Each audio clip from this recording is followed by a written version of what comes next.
এটা ক্লাছত আমাৰ হাতৰ পৰাই থাকিব পৰা নাই কিন্তু এই কেটা ক্লাছত কোন ষ্টুডেন্টে কি হ'ব পাৰিব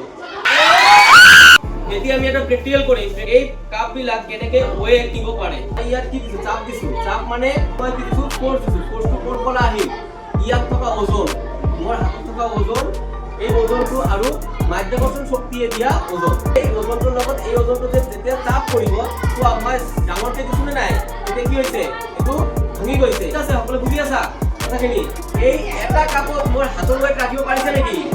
ৰাখিব পৰা নাই মাধ্যাকৰ্ষণ শক্তিৰ লগত মোৰ হাতৰ বা ইয়াত থকা যিখিনি ভৰ আছিল ভৰখিনি ইমান প্ৰেসাৰ দিছে যে এটা কাপে নিব পৰা নাই চাপ মানেটো হল যে ফোৰ্স বাই এৰিয়া মানে ফোৰ্স মানে তো কি হয় বলটো কিমান এৰিয়াত পৰিছে তা কি বুলি কব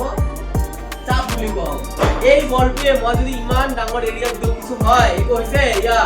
একো হোৱা নাই তো ভাই এজন ষ্টুডেন্টক এই গ্লাছৰ ওপৰত কিয় কৰে ভাল লাগিব নে নাই প্ৰ্যাকটিক্যালটো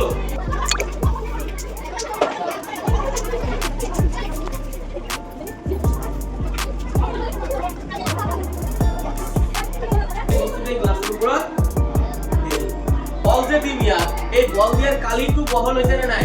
কালিটো যদি বহল হৈছে তেনেহলে মোৰ মাধ্যাকৰ্ষণ শক্তিৰ লগত যিমানখিনি মই চাপ প্ৰয়োগ কৰিম এই বলখিনি ইয়াত কি হৈ যাব বিভাজিত হৈ যাব আৰু এই বস্তুটো ভাঙি যাব এইগুলে এতিয়া ইয়াৰ ওপৰত কি হ'ব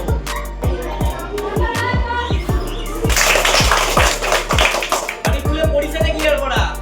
নাই পৰা গ্লাস ভাঙিছে নাই ভাঙা মাধ্যাকৰ্ষণ শক্তিৰ লগত যিমান বল আছিল এই বলখিনি সাৰফেস এৰিয়াত ভাগ কৰি লৈছে আৰু এই নৰমাল এই কাপত কি কৰিব পাৰিছে কি হ'ব পাৰিছে চাইছা সকলে চাইছা তাৰ ওয়েট নিব পাৰিছে কিবা অসুবিধা হৈছে ইয়াত হোৱা নাই